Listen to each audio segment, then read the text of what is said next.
That's why they cause you to question yourself. Yes. Okay, you question the reality of who you are and what is happening. Either what is happening is real, whether you are not being considerate, whether you are not seeing right. So it then affects your belief. So then your belief leads you to question your sanity. That, am I really okay? Because if I'm not seeing well, like you said, there's sea sand. If you are telling me I'm not seeing well, then am I hallucinating? Exactly. You see, so the sanity issue comes in.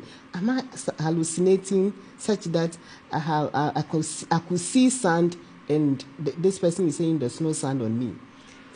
Exactly. That's how it goes. Exactly. You can see clear signs, and they start giving you explanations to try and waver your sanity, and you are thinking, what's wrong with me?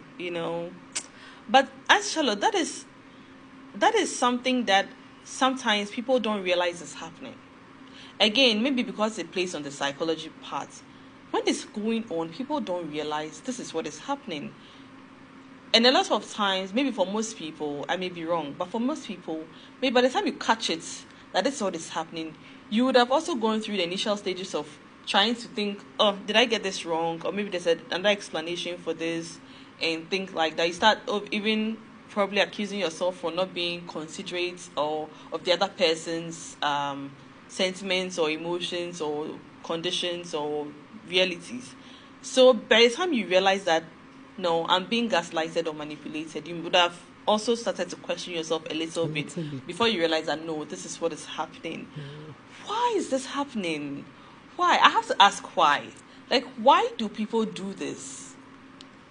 Yeah, I've said it over and over again that they want to have upper hand. So it's the control. It's a power and control thing. It's a power control, yes. Okay. I see. So definitely you must. Let me ask, do you think it's a social construction problem such that abusers, and I'm going to say this because a lot of abusive cases have women as the victims, even though women can be abusers, but a lot of the times women are the victims. Do you think it's a social construct problem where society is expecting that men should be the bosses, so to speak? You should be the man. And so how do you express, or how do you show that you're a man? You have to have control. You have to have power. So you must suppress somebody by force. Do you think that is the reason? Yes, that could be the reason. When you talk about socialization, our socialization in this part of our country or our world thinks that men should be the bosses. And there are other places within this country that when the man is talking, the woman shouldn't talk. When there's a gathering and the females are there, they tend not to contribute. You have to just listen. Okay. So our socialization makes it such that males are seen to be superior than females. That's how come they will tell you that you are a female, you have to be at the kitchen with your mother. You are a male. When you are playing football, nobody cares because they think you should play football. Mm-hmm. And it is the female that has to do the chores, females that has to do this. And it demarcates the role of women, of males from females. So as they grow, they take up that role. So when children grow up in such an environment, they grow to know that I'm the boss. Right. So when I'm talking, the woman shouldn't talk. So when I do something, the woman can't question me. Right. And then I have the upper hand to control the home. Right. Okay. So socialization had made it so. So at the end of the day, that's how they feel.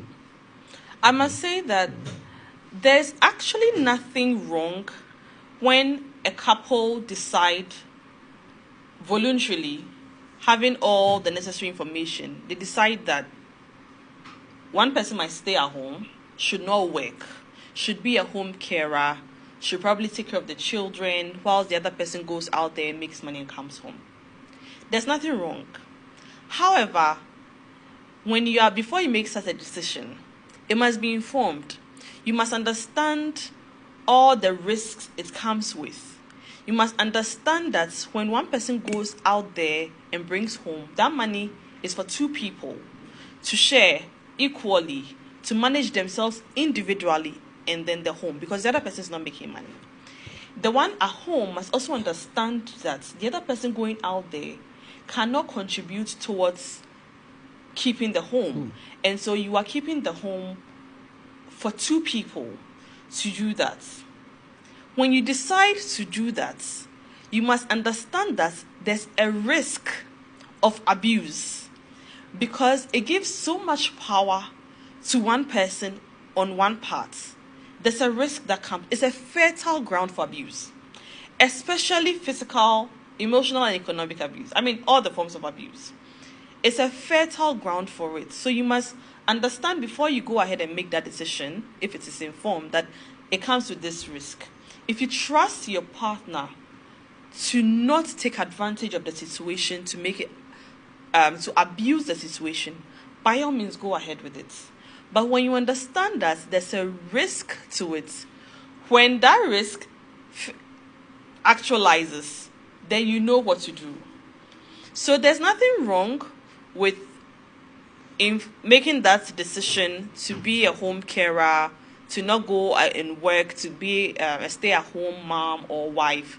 There's nothing wrong with making that decision. That decision has to be made voluntarily. That means nobody must force you. Nobody must coerce you. You can't do it based on certain promises. You must do it having all the information by yourself. And when you do it, you must understand that it comes with certain risks. But if that decision is forced on you, if you are gaslighted into making that decision, because there's a lot of gaslighting, where I find abusers say to their spouses that, so are you going to let somebody else care for our kids whilst you go and work? How can you be a mother? Like, how can a mother do that? You're supposed to be a mother, stay at home and care for your kids. Know that this language is manipulative, is gaslighting. This is not you making an informed decision. No, it's gaslighting. Know that anytime somebody says to you that, stay at home, I'll pay you, and they don't pay you, that is manipulation. That is not you making an informed decision. If you decide to be a stay-at-home parent, you must discuss all the situations that come around you leaving your work and staying at home, making sure that you're comfortable with that situation. If you're not comfortable with this, don't make it, because you can have two people both being stay-at-home parents, and one may be in an abusive situation, one may not be. So you cannot say that everybody who is a stay-at-home mom is being abused. The situation is ripe grounds for abuse. But if you're not making that decision voluntarily and informed, you may be in an abusive situation. And everybody must understand that that is what comes. You have to make that decision by yourself. So it's important for me to state this out there. Now, Auntie Charlotte, how can friends and families recognize signs of abuse in their loved ones? Because, see, even when people say, this is what my wife is doing to me at home, this is what my husband is doing to me, their friends don't believe it, because they see the person differently. They see that, no, you cannot be saying this from, I don't know how many times I've heard people say that my friends don't believe me, or other people see him as an angel, so they don't believe me when I tell them this is what he does at home. How do friends and family recognize that our loved one is in an abusive relationship or marriage? Yes, so they may not believe you because the other partner portrays out there that he's good. Yes. Maybe he's that gentle, quiet, polite out there, but he's not polite to you in the house. Mm-hmm. And earlier we discussed the effect of abuse. So the effect will let your loved ones see or recognize that you are going through something, especially if it comes to physical. They may see that now you don't care about your dressing anymore. Sometimes you may be going and you even forget that you haven't combed your hair. Right. You may even forget that sometimes you wear your dress inside out. It has happened to others before, inside out, that you wouldn't even know. If somebody will say, didn't you realize what you were wearing? So it comes, your appearance may tell your loved ones that there's something going on. And then your emotions, you may be somebody who used to be loving or lovely, somebody who used to go out a lot. Go out with friends. Yes. But this time you call the person, oh no, I wouldn't go. They will give you tangible excuses, but you realize, no, this is not that person I know. So I have to take off my child, I have to do this in the house, and the person will be there. But if you get somebody who wants the world to know, so that my husband said I shouldn't go out, or I don't feel happy going out, and sometimes they will just decide to stay indoor. They will not go anywhere. And sometimes they will also go, but will not talk, will sit quietly. And you see that person is thinking. You watch and realize, no, the person, though the person is with you, he's absent-minded. Okay. And then sometimes by economic abuse, they will go out there looking for help. They may call their loved one, can you please send me this money? Can you please get me this? Can you please do this for me? Something that they think that man or that woman should be able to do for you. But then because you are not getting it from him, you are forced to ask them. So some of these things will let them know that, no, there's something wrong. Or maybe formerly you were the type who had your own money, and so you could afford certain things and even buy some for them. But here's the case that you are not able to afford for yourself, let alone reach out to them. If it comes to the issue of maybe you had a car, you could ride and all, and then suddenly you start taking trotro, going by trotro, begging people for transportation and other things. So sometimes your physical appearance will tell, sometimes your emotional being or your behavior can also give them clue that, no, there's something wrong in this marriage.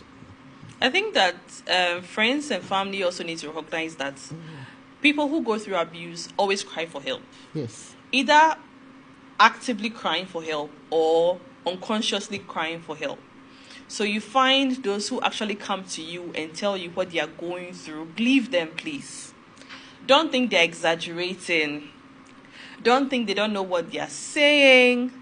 Don't think that there's something they could have done that will make the situation different. When somebody comes to you and tells you, this is what I'm going through, believe them for what it is. And then there's those who do it unconsciously or indirectly. So you find that, like you're saying, the person's physical look is not who they are. The person used to look good, but now every time you see the person, they are looking tattered, they are looking rather dull. They've ignored their physical outlook. They're looking very shabby. Sometimes you see people put things on their status, on their social media, and then you'll be wondering, is my friend or my family, my loved one going through something? Reach out and find out. Sometimes you see their children are also looking very shabby.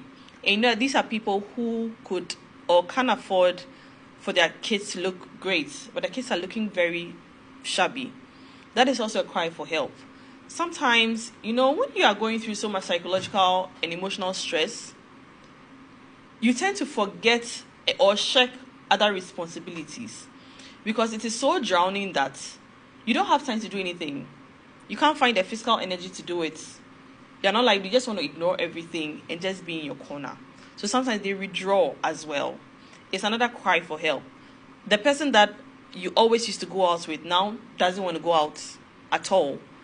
They are not even available on phone to speak to you all the time. Even when you're speaking to them, you don't hear the joy in their voice.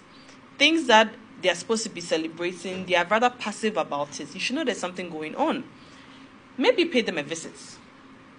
Pay them a visit. See for yourself if what you are thinking, there are other things to show that that is what is going on. So always look out for it, because don't take it as, I know some people will say, oh, when this person got married, they ignored their friends. No, you don't know what they are going through. And sometimes when you, especially in our parts of the world, you find that when you get married, everybody's expecting, everybody thinks that, oh, it's a good thing, which is supposed to be. It's a good thing. So if they don't hear from you, they think, oh, you're probably enjoying your marriage, or you've taken your husband World Cup. So you've ignored everybody, but they don't know what you may be going through. And you find people out, they claim that out of love, they tell you that, hey, when you get married and you're having marital issues, don't tell your friends about it. Yes, people say that. Try and resolve it between you and your spouse. But that is enabling abuse, because if the person is going through abuse, you're telling them, don't talk to us about it. Where are they supposed to find help?